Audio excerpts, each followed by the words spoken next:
Doon muna tayo sa word na worship. Hallelujah.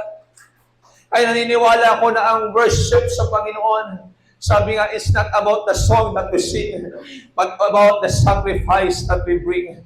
Hindi daw po yung awit na ating kinakanta, kundi yung handog na ating daladala. Kaya hindi po porket nagtataas ng kamay, nag-worship na. Hindi po porket naiiyak, nag-worship na. Yes, that's part of worship.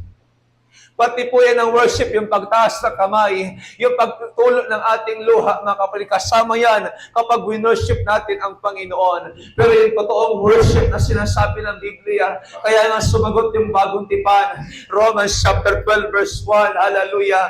Mga mahal, mga kapatid, sabi ni Pablo, ipinamamanhig ko sa inyo, alang-alang sa masaganang habag ng Diyos, na ihandog ninyo ang inyong sarili bilang isang haing buhay, banal at kaaya-ayo sa Diyos na sa inyong katampatang pagsamba. For this is your reasonable service. Yung hinihingi na sa atin ng Diyos na pagsamba. Yung ating pagsunod. Yung hinihingi na sa atin ng Diyos na paghahandog ngayon, hindi na hayop na pag-aalay, kundi yung ating sarili na. Yung ating buhay. Amen. Sabi, present your body as a living sacrifice, holy, acceptable to God. This is your reasonable service. Kaya muli, naniniwala po ako na yung worship sa Panginoon. Yung totoong worship, hindi emosyon, kundi ang ating totoo paglilingkod, pananampalataya at pagsunod sa Panginoon, mga kapatid. Yun po yung totoong worship sa Diyos. Yun yung worship na talagang kinalulugdan ng Panginoon sa atin pong buhay. Na meron tayong ihahandog sa Kanya. Na meron tayong iaalay sa Kanya. Yung bang maaring dumating ka na sa punto na ito na napakabigat ng circumstansya, napakabigat ng pagsubok, pero tinataas mo pa rin yung kamay mo. That's the true worship.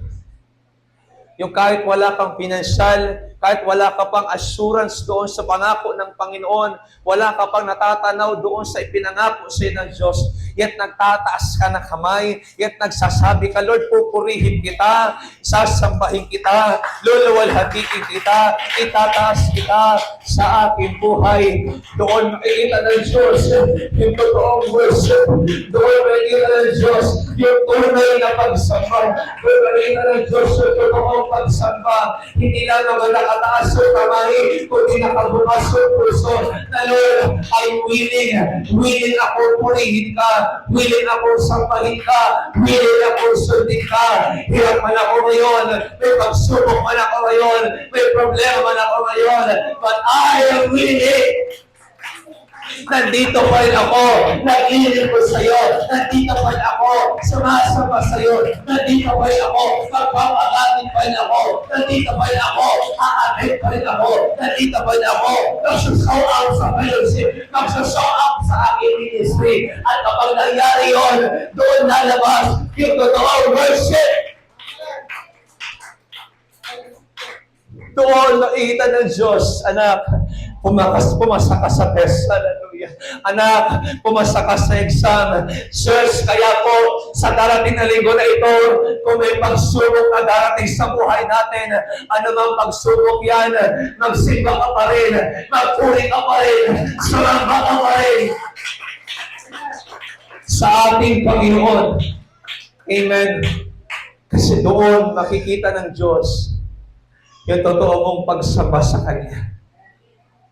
Yung totoo mong paglilingkod sa Kanya. Church, alam na natin yan. Madali magsabi sa Diyos, pinupuri kita sa panahon na tayo masagana. Madaling sabihin sa Diyos, sinasamba kita kapag maayos ang negosyo. Madaling sabihin sa Diyos, sinasamba kita, pinupuri kita, iniibig kita, Panginoon, kapag walang nangyaring masama, walang nangyaring hindi maganda. Pero tayo rin po ang buhay na patotoo. Kapag may nangyaring pagsubok, doon mas masarap mag-worship sa Panginoon. Kapag narinig mo yung awit, ikaw lamang Amen? Jesus, pag i-play natin yung awit na yan, yung all my life you have been faithful, and all my life you have been so good, na ika'y tapas sa habang buhay, ika'y mabuti magpakailanman. Kapag inaawit yung napakabuti mo, kapag inaawit yung kahit kailan, di ka nagkulang. Kapag nag-play yung mga worships ko, kadaya.